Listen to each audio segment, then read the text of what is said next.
আমি কি বলছি, কি বলে ফেললাম?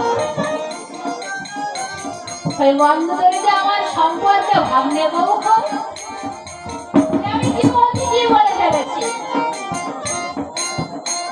তাহলে আমার অবস্থা যা ভাবনে বউ, কি হয়েছে? ভাগা